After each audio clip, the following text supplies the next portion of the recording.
Okay.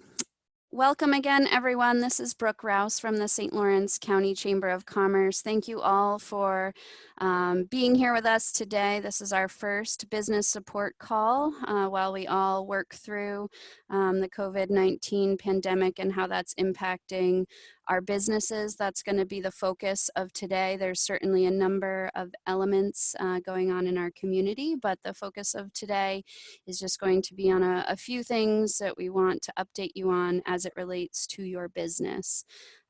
We hope to continue to host these weekly, or if it's helpful, more frequently. We will also be sure to keep you informed and aware if there are any other opportunities to call in similar ways with other experts and folks who are available to help. So we're trying to do our best to keep everyone informed and be proactive about what we can do to help. And so again, I thank you for joining the call today.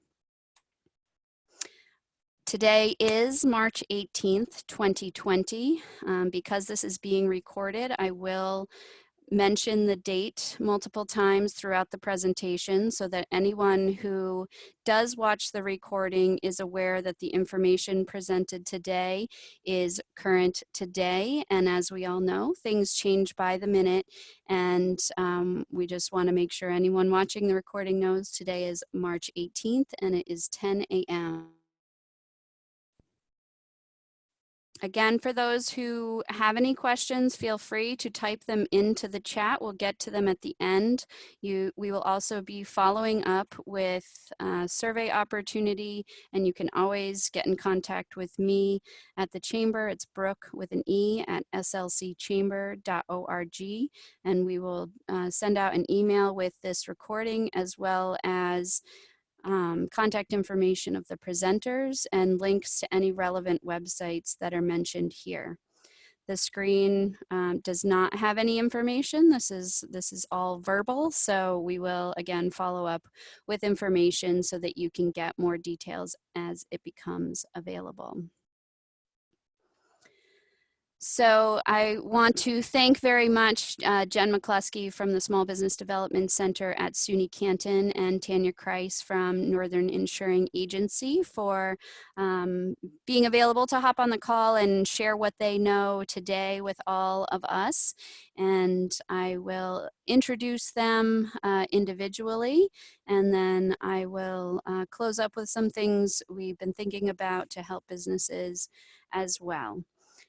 So I will first first introduce Jen McCluskey. Just 1 second.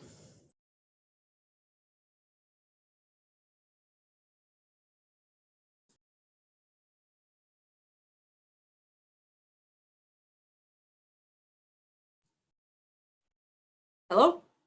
All right, Jen, we can hear you. Okay, great. Hi, everyone. This is Jennifer McCluskey from the Small Business Development Center at SUNY Canton. Just wanted to let you guys know, as you've probably seen, SUNY Canton has gone to essential employees only. We are still working, but we have transitioned to working with businesses via Zoom and phone. So we're learning Zoom as well. So if you have any questions about that, we can be in touch. You can still reach us at our main number, 315-386-7312. You can also reach me via email, McCluskey, McCluskeyj @canton.edu. I think Brooke's also going to be sending out those links. So what we can do to help right now is if you guys just you have questions you want to have answered, we may not have the answers yet, but we can hopefully get in touch with them. We do have an SBDC network of advisors around the state that we've been very active on emailing to find out what people know and how we can help out. I'm going to be talking in a minute about the SBA loans that are available. So if you are thinking of applying for one of those loans, or you're going to be applying to your bank, if you need some working capital, we can help with any of those applications. We can also help with planning. If you think your business is going to be closed at some point, or you're trying to figure out how to work with decreased capital, we can help with that. Just feel free to give me a call. We're going to try to do what we can to help support all the businesses. I know it's a rough time for everyone. So we had some thoughts on things that you can do now to try to keep your cash flow up during this hard time. First off, don't feel afraid to talk to anybody that you regularly pay bills to, your landlord, your bank, utilities, whoever you have money going out to. Some of them might be willing to help kind of cut you a break at this point. Some of our advisors around the state from more hard hit areas that this happened in sooner have had banks give them a bit of a moratorium, or they may let you just pay interest for a little while on a loan if you've got that. So definitely reach out. Everyone's aware that this is an unusual situation, and there may be some help that you can get as things are not going as well in your businesses to be able to kind of cut down on the cash flow. One thing you may also want to go ahead and do, even if you don't know if you need it yet, is go ahead and check in with your banker and see if you can get a line of credit. I know most of you probably know the difference between a line of credit and a loan, but just briefly, a line of credit would be that you could be approved for a certain amount of money, and then as you use it, then you'd have to be repaying on it. A loan, you get all that money at once, and you have to be repaying on it as you go. So definitely go ahead and check with your bank. It might be good to get that set up if you can. And that might also be some of the fastest way to get some money in if you need to have some capital right now to help pay your employees or whatever you need to keep your business going. So as you might have seen, the SBA announced that they are providing low interest loans for small businesses. They are going to fill in if your bank is not able to give you funding. So they do want you to first approach your bank and see if you're able to get some private funding that way. But if not, they do have the low interest loans. And we did find out just this morning they have been approved, so people can start applying for those if they want to.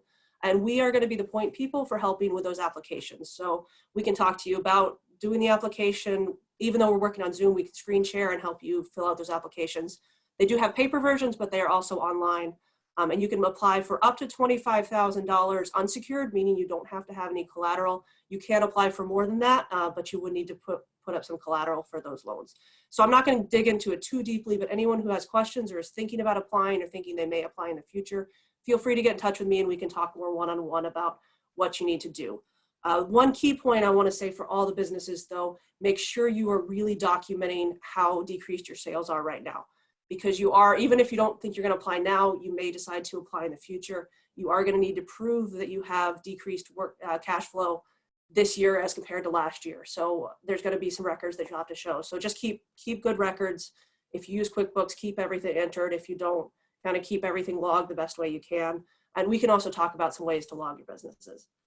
So that's kind of the general stuff I wanted to cover today. But if anyone has questions, I don't know if we're taking those at the end. And just, keep everything supported. We're going to try to help support our local businesses, support each other, see if we can get through these kind of tough times. So thank you guys all for listening and let me know if you need anything. Thank you, Jen. Again, for those who are on Zoom on the computer, you can type in a question and I'll have Jen answer those questions if she is aware of them right now. If not, we will certainly follow up with answers as they do become available. Jen, one question just came in. Do you know what the interest rate is on the SBA loans?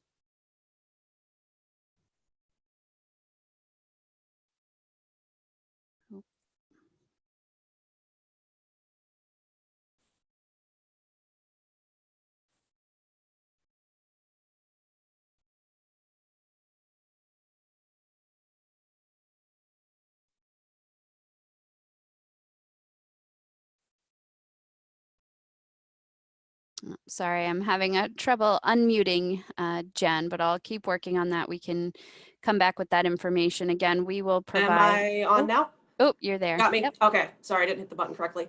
So the interest rates for the disaster loans are 3.75% for businesses and 2.75% for nonprofit organizations. Basically, the SBA is treating this as if it was a hurricane that hit the entire country. So these are disaster loans. The nice thing about these loans is they really are increasing the term. Usually it would be like a 5, maybe 10 year, but you can get the term up to 30 years. So your loan payment's going to be quite a bit smaller through one of these. So that's the interest rate for those. And like I said, you can ask for up to $25,000 unsecured, but more than that if you have collateral. And the working capital loans, they say, can be used to pay fixed debts, payroll, accounts payable, and other bills that could have been paid had the disaster not occurred. Great. Thank you very much. Again, anybody who's on the computer, feel free to type your questions into the chat. There's a bar at the bottom of your screen that you can type in those questions, and I'm happy to read them out to our presenters. Thank you, Jen, and we will keep everybody updated as more information becomes available from the SBA. Again, as Jen said, the SBDC will be the local office offering support in that way. They will continue to be trained on what is needed from businesses to access those funds, but the most important thing is keeping records. I think as people have cancellations or anything like that, any invoices or proposals that were sent out that are not being fulfilled, all of that paperwork is good, as well as the general QuickBooks bookkeeping to be able to show what is no longer available to you for cash flow that was planned. Another question, Jen, just came in. How long will it take to get the money? How much time do people need to plan to So for applying, and then should they wait to apply, should they apply now, and then how long from that application time would the funds become available? I don't know the answer to that question yet. We do have a call at 1 o'clock with the SBA. Hopefully I'll get that answer. Also, it does say in the application, so say you get approved for the loan, if you decide you don't need it, you don't need to take it and they won't charge you for it. So it might be worth, if you think you're gonna need it, go ahead and get that application in. Then if it turns out you don't need it, then that's fine. And you can also, so say you apply for a certain amount of money and you don't need that full amount, you can lower, or you can also increase your amount. So it might be worth going ahead and getting the paperwork in if you think that's something you want to go for. But I should know more after 1 o'clock today. I can follow up via email with that. I'm hoping it's going to be fast, but it's the federal government, so they'll do their best. Thank you, Jen. I think the other question is if typical loan requests of any sort require your most current tax returns. I know they've just extended that timeline, but is that going to be a deal breaker that people need to get their 2019 taxes done so that they can show that as part of their loan application? If you can, go ahead and get it done. But if they said if you don't have your tax returns, they will accept a recent P&L. So you will need a profit loss statement. You will need to show some records, but if you haven't done your taxes yet, that's okay. But if you can go ahead and get them done, go ahead. I know there's no time for anything right now, but that might help. All right, thank you. Any other questions, you can click in the chat at the bottom of your sheet. Again, today is March 18th, 2020, and this is the St. Lawrence County Business Support Call. It is 10:20 a.m. on March 18th. I'll continue to repeat that so that our recording makes sure that those who are with us know that it is March 18th right now, and information is changing by the minute, but we will continue to keep in communication with all of you. Next up, we have Tanya Kreis from Northern Insuring. Tanya, I believe I have to unmute you, but if you want to try to do it yourself, you can go ahead.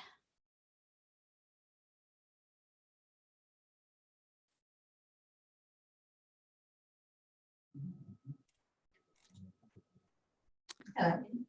All right, we can hear you, Tanya. Okay.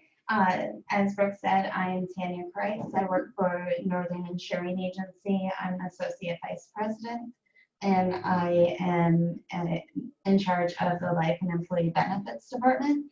So I work with health insurance carriers, and I'm also very much involved with our business insurance department. So we are open, and unless we are mandated not to be open, we will be here. You can reach our office by calling 315-769-2404. We do ask that you call to make an appointment if you want to come in. We do have our doors locked, and we are, again, encouraging everybody to call to make an appointment. So we are keeping communication open and staying up to date with all the legislation constantly, so we can keep everybody informed and up to date. Things are continuously changing hour by hour. So a lot of what I'm going to share with you is changing. There's legislation being looked at now. Everything that I'm going to tell you is up to date as of yesterday, but again, even as of last night, there are things being looked at. One thing that I do want to say as far as coverage, so what I'm going to be talking to you about is how the insurance that you have on your businesses could possibly help you. And like New York State disability and paid family leave. One thing that has always been included is coverage for disease or virus has always been excluded from any commercial policy in New York. And there has never been any form to add it back on. So this is a situation where there's always been exclusion for this. So as of right now, there is no coverage that could assist in recouping any business income that would be lost in regards to the coronavirus. But they are looking to add or delete that exclusion. So again, that's something that we're watching very closely to see if there is something that is going to be provided by the carriers. The Department of Financial Services is looking at that very closely. I'm going to be reading to you about the disability and paid family leave because I know that's something that people are very interested in and what is currently covered and not covered with the disability and paid family leave. If you are staying at home under quarantine, that is not covered for New York State disability at this time because it is a preventative and therefore would not be covered under disability. And again, I want to put this out that this is something that they are looking into changing right now. So this again is as of yesterday. If you have the virus, is it a disability? This is a maybe. It depends on the severity of the virus. So if you are hospitalized, it's probably going to be covered. But if you are just home recouping, then it would probably not. What we are encouraging people to do is go ahead and submit claims because we cannot say if it is covered or not. It would be up to the carrier. So if you are is it covered under New York paid family leave? No. Staying home for preventative reasons is not covered under paid family leave. So if you have a family member that is under quarantine, this is not paid family leave coverage. And again, if you have a family member that has the coronavirus, it's going to depend on the severity of the virus if it's covered under paid family leave. So out of all of that, the best thing that you can do is submit the claim and let the carriers decide if this is going to be covered or not. And again, that's constantly changing. Back to the business income, what we are encouraging you to do is start a narrative as soon as possible. Start writing down everything that you are losing. If you have not been able to get inventory because your suppliers are not open, if you have not been able to open your business because of civil action, because you were told that you could not open your business, start writing that down to the best of your ability. Details of anything that's disrupted the transit of materials, so you can't send materials out. Anything that you are experiencing that is taking away income from your business, start writing it down, and you'll be able to put it in claim. And we are hoping that they will take that exclusion away so you can recoup some of that business income that you are losing. Then one other point that I want to make for the restaurants that are now going to offer delivery that have not before is that there is typically an exclusion for delivery. So you'll want to contact your insurance company if they have not reached out to you to make sure you have coverage for delivering food, so that if you're using an automobile and you are in an accident while delivering food for the company, for the business, that you have coverage for that, because that could be disastrous. There are a lot of other points to make, but a lot of it is more individual. And I will send some information to Brooke to share as well. Thank you, Tanya. And again, for those who are logged in on the computer, you do have the option to ask a question in the chat box on the bottom of your screen. So please feel free to do that. Again, this is being recorded. It is March 18th, 2020, almost 10:30 a.m. And just to follow up with you, Tanya, you're advising, strongly recommending that people start recording any impacts they're having on a day-to-day basis, whether that's from suppliers' ability to ship or transport anything, or any impacts that are being forced on people to close and that sort of thing, just to continue to keep kind of a bullet point of what you're experiencing day to day, so that if and when an exception is made to an insurance policy, that information will be available. Is that right? Absolutely, absolutely. And even if it doesn't come out that this exclusion is removed, just put in the claim, because they might find another way around it, that they can at least recoup some of that lost income. All right. And for employers or employees who are taking preventative measures, that's another piece right now that is not covered under PFL? Correct. Okay. Correct. So as of right now, preventative measures are not covered under PFL. It's, you know, one thing with insurance is it's not covering preventative, just like, you know, if you're to replace your roof so that it doesn't collapse, it's not going to cover to replace your roof. But if your roof collapses, it'll cover to replace what was broken. They're not going to pay to prevent, and I know that's not at all in relation to this pandemic, but that's one thing with insurance is they don't prevent, they react. Thank you for the clarification. Again, if anyone has any specific questions, feel free to type them into the chat box below. Tanya, are you seeing or knowing of anything else that we can do to help support our employees at this time, or offer them if they are experiencing, you know, self-quarantining or self-isolating, anything like that?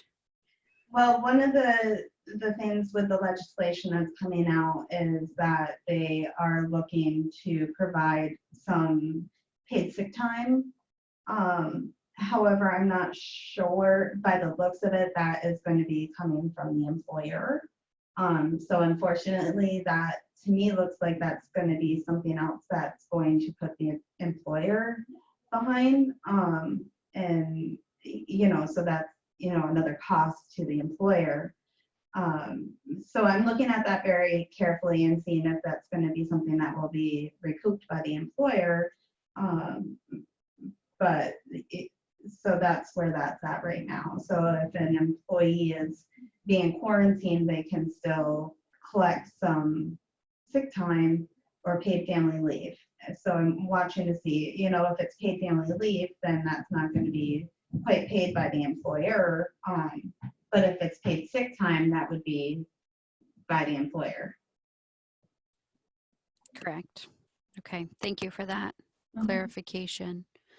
Again, if you have any questions for those who are logged in on the computer, there's a chat box at the bottom. You can type in and you can check whether you want it to be private or everyone to see. So if you're more comfortable making it private, I'm happy to read it out anonymously. Feel free to type anything in there for either Jen or Tanya at this time, or anything random is also fine. So another question here, how do we decide if we should close our business or not? If we choose to close, could this affect our ability to claim in the future?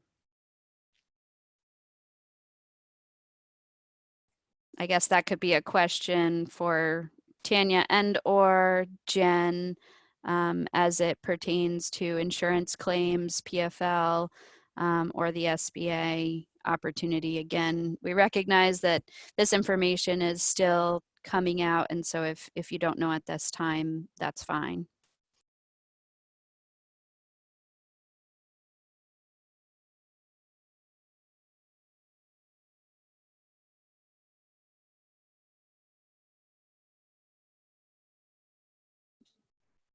Okay, can you hear me? Yes, we can hear you now, Tanya. Okay, so the way an insurance policy works is, the insurance policy that was in effect when the claim happened will trigger. So if you have an insurance policy today and you close today, that insurance policy will cover what happened today. So it's not like anyway, so yeah, if you have an insurance policy today and you close today, whatever happened today will be covered 2 months from now.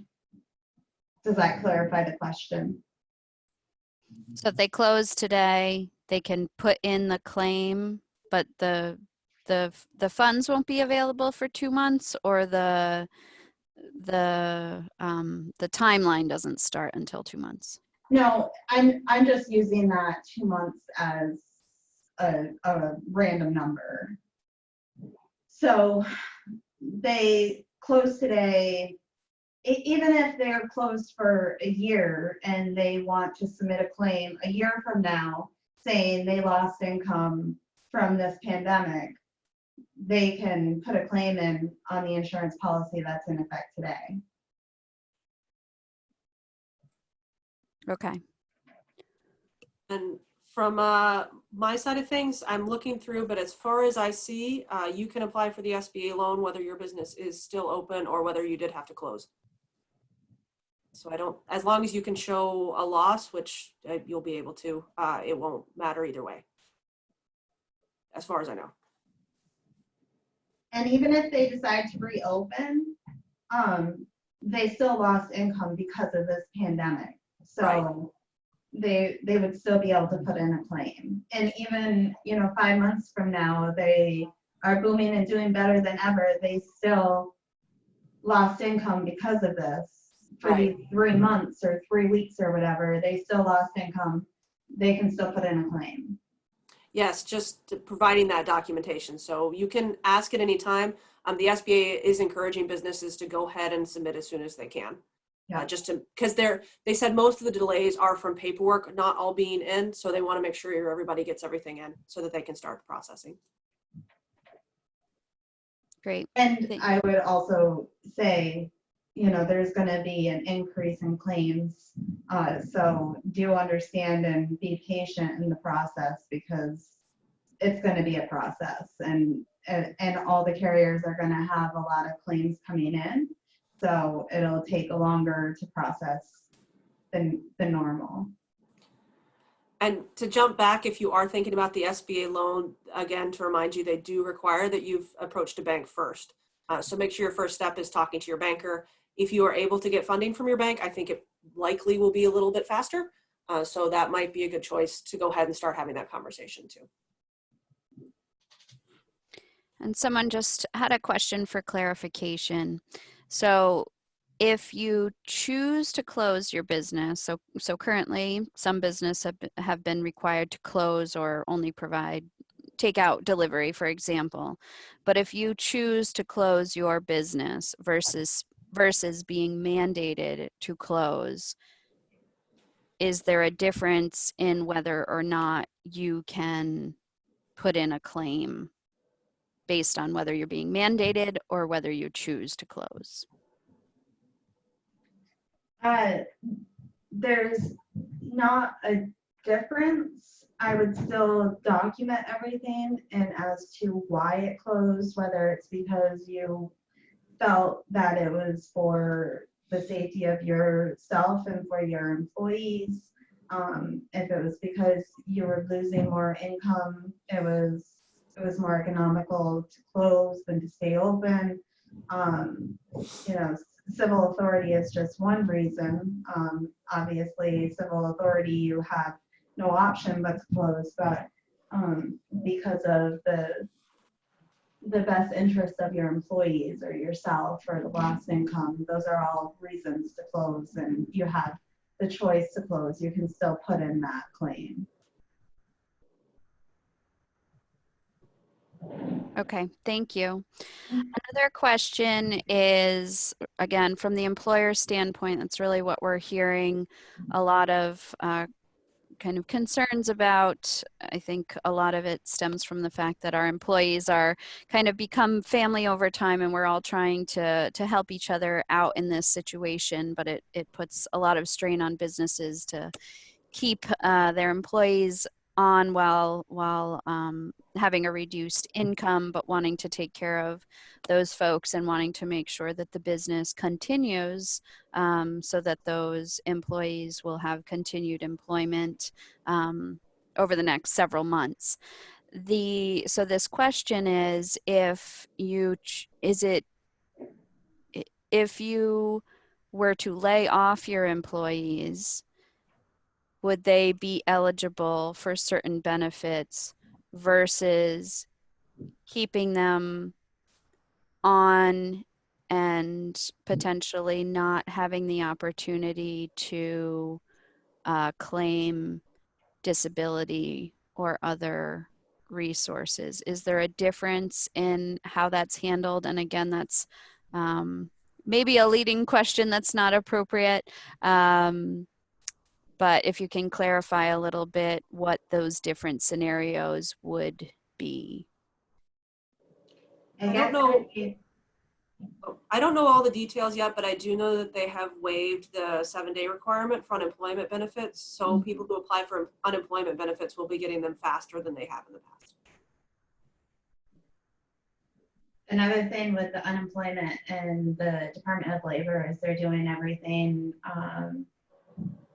via over the phone. They don't have it open for everybody to go to. It's all phone interviews, and they're also being more open with the doctor's notes and stuff like that. So if you're looking at workers' comp because you're out, they're waiving some of that for the disability too. So, but I guess I would need some clarification on the question as to whether, so are they asking whether to lay them off so they can get workers' comp or keep them on so that they would have the option to get disability later? Is that the question? I think the question is what's the best answer, which again is a bit of a loaded question. What is the best answer for the business owner and the employee so that they have the best option to receive income at this time? But I think you kind of answered that, but there's no direct answer. Is that? Yeah, there's no direct answer. Unfortunately, as an employer, you've got to make the best decision for you and your business. All right. Thank you. And again, we'll be providing more information as Department of Labor comes out with information and opportunities. and we'll continue to keep you all updated. And we do plan to continue to have these calls. Again, today is March 18th, 2020. It's now about 10:40. We have 45 people on this call, so thank you all for hopping on today. Just a couple of things from the chamber. Please continue to be in touch with us. If you're not on our listserv, you can email info@slcchamber.org. That's info@slcchamber.org.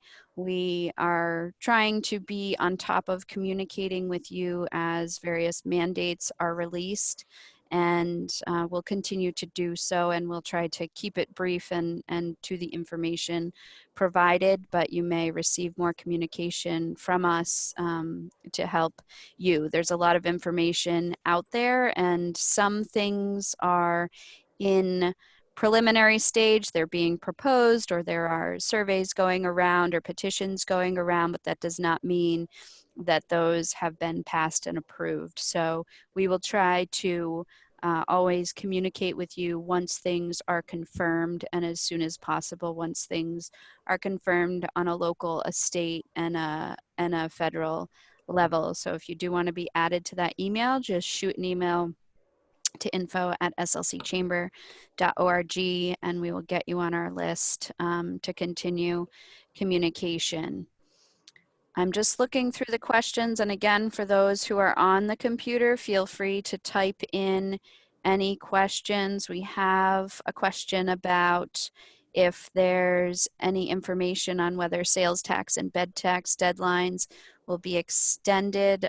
I don't have that information at this time, but we will certainly keep people updated as we know that information. Again, I think as both Jen and Tanya mentioned, it's very important at this time to keep communication with your lenders.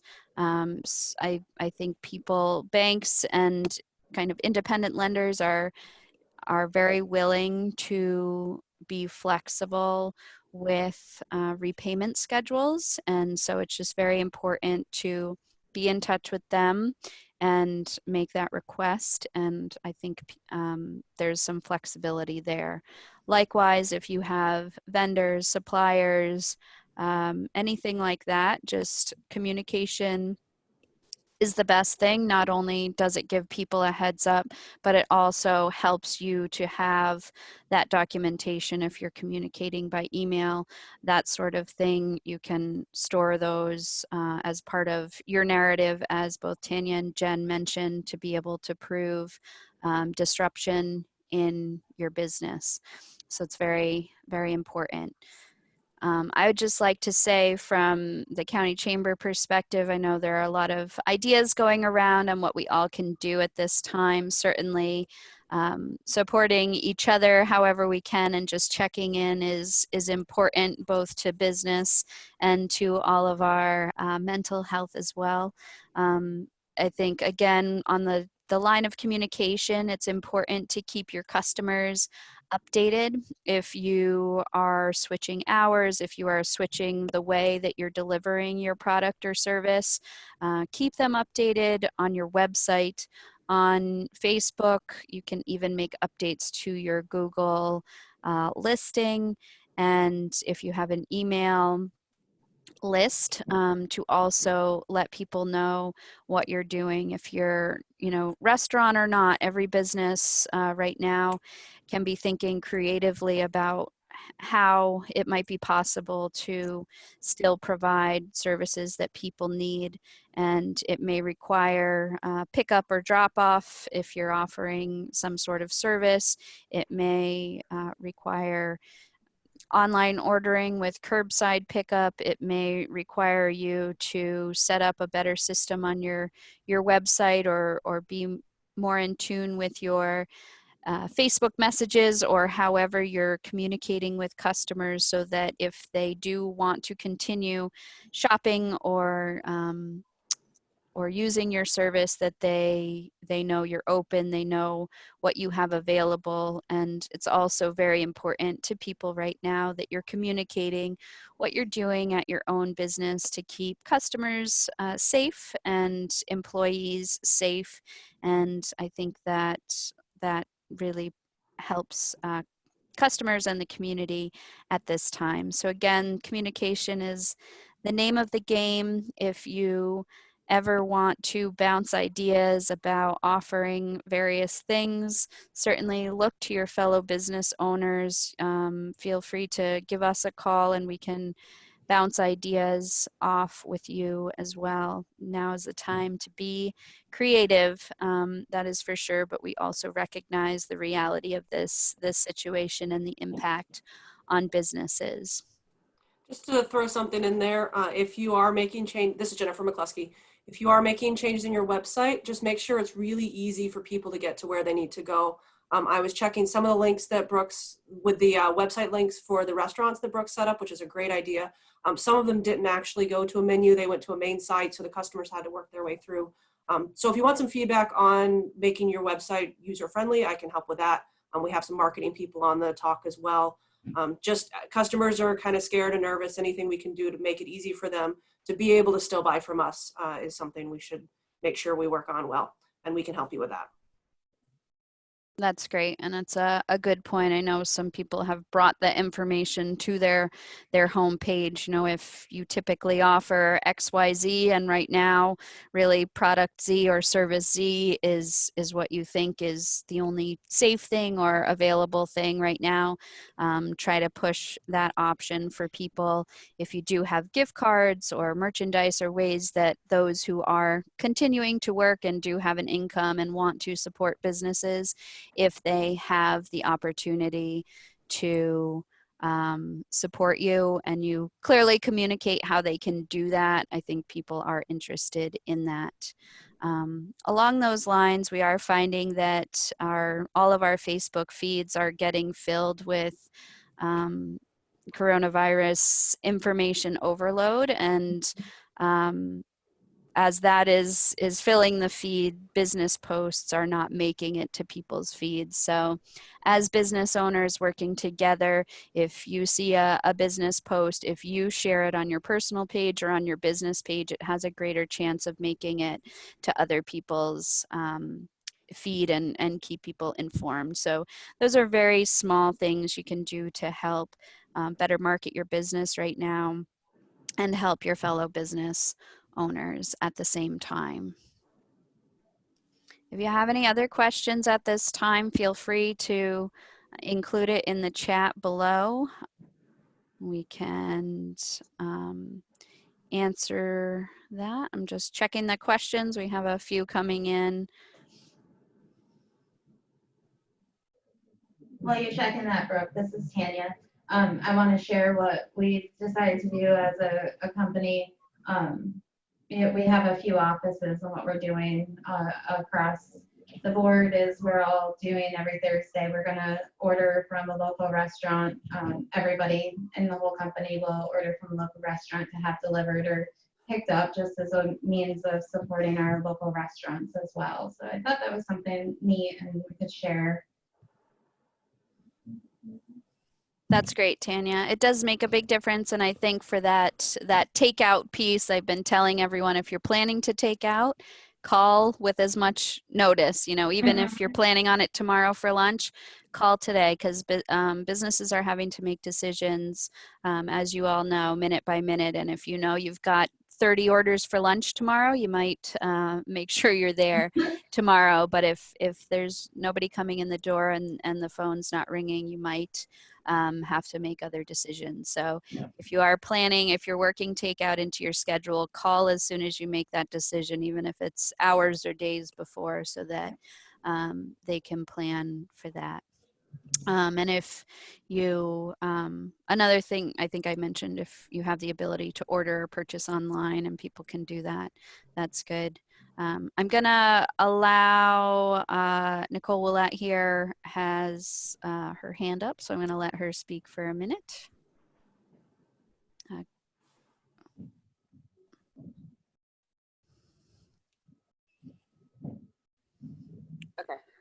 Go ahead, Nicole. Yeah, sorry about that. I just wanted to offer people, I feel like people feel like they're stuck working at home right now, and maybe have a list of tools that they've heard about, but don't feel very like empowered to use them. We're going to be hosting a free webinar at noon today. So sorry for the extra webinar thing, but we had to schedule this like a week ago and it's just been a ton of crap. Anyway, so if people want to attend, it's going to be streaming on the Anchorspace Facebook page, and there's also a Zoom link, and I included the link in the chat of this thing if you want to join. Basically, we're just sharing information, and the main areas we're sharing information on are how to avoid distractions from working from home, how to keep in real-time communication with coworkers and other people you have to work with, and then actually doing the work. So things like collaborative documents and things like, and screen sharing and things like that. So just if you know people who are a little hesitant about working from home, we're here for that. Great. And how can people find that registration? It's in the chat box here. People can scroll through and find Nicole's link there, or you can head to anchorspace.com to get the login for that work at home. I know it is certainly very different, and we're all trying to continue operations, so that's helpful. Thank you, Nicole. And I will say to that, we have a number of very talented professional people who are on this call and in the community. If any of you on the line have information that you think would be helpful for businesses, please get in touch with us. Again, we're going to be setting up these calls frequently, not necessarily with Tanya and Jen, but we invite whoever has relevant information to help businesses to be in touch, and we can get you lined up for the next call, and always share information with people through our email, whether it's links to resources or any other webinars that may be industry specific.